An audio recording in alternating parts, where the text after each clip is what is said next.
हम अभी 12 सितंबर को अमरकंटक गए। हम ट्रेन से जबलपुर गए, जबलपुर से गाड़ी से अमरकंटक गए। रास्ते में वहाँ की सुंदरता नज़रों से निहारते निहारते इतनी सुंदर जगह, ऐसा लग रहा था कि हम कहाँ आ गए हैं, कहीं यही स्वर्ग तो नहीं है।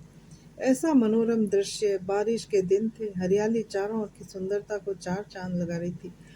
रास्ते में कई जगह रुके, फोटो वगैरह भी लिए। एक जगह पेड़ों की गुफा आती है, दोनों ओर से पेड़ ऐसे मिलते हैं कि सड़क पर चलते चलते ऐसा लगता है कि जैसे हम गुफा में चल रहे हैं। पूरे रास्ते नदियां, झरने, बड़े बड़े पेड़ गगन चूमते हुए, बहुत ही सुंदर मनोरम दृश्य था। इतना लंबा रास्ता था, पर सुंदरता को निहारते निहारते पता ही नहीं चला कि कब पहुंच गए। सब पहुंचते पहुंचते हमें शाम हो गई थी।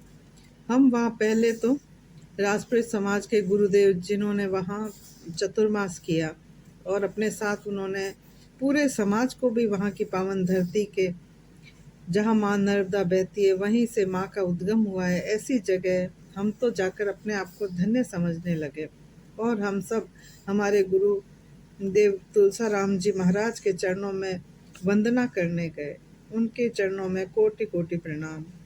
उनका ये 44वां चौमासा था, वे, और जो उन्होंने अमरकंटक में रखा। इससे पहले द्वारिका, नेपाल, यहाँ तक कि चारों धाम की यात्रा भी उन्होंने पूरे समाज को करवा दी। हम एक माँ बाप को अगर कोई बच्चा करवा दे तो भी वो धन्य समझते हैं कि हमारा बेटा कितना महान है कि तीर्थ यात्रा करवा दी, सब उसको धन्यवाद देते हैं। पर इन्हें क्या कहेंगे जिन्होंने हजारों की संख्या में प्रतिवर्ष में तीर्थ जाने का सौभाग्य प्रदान करते हैं, उन्हें हम क्या कहेंगे। और सबके रहने की, खाने की सब व्यवस्था बहुत ही शानदार ढंग से होती है। हम जहाँ रुके वो जगह ऐसी सुंदर और पावन कि वहाँ के मंदिर में 27 साल से अखंड दुर्गा सप्तशती का पाठ चलता है। माँ नर्मदा की बहुत बड़ी मूर्ति लगी हुई है वहाँ पर, और आरती होती है इतनी सुंदर।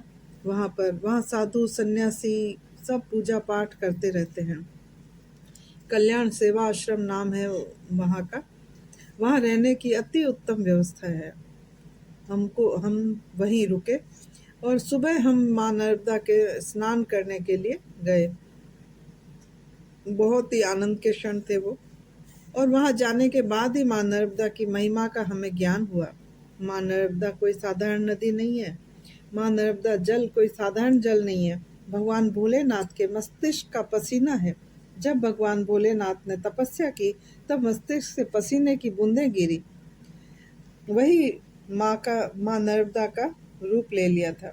इसीलिए जल की पहले वंदना करते हैं। नर्मदा पुराण में भी पहले माँ नर्मदा के जल की वंदना करते हैं।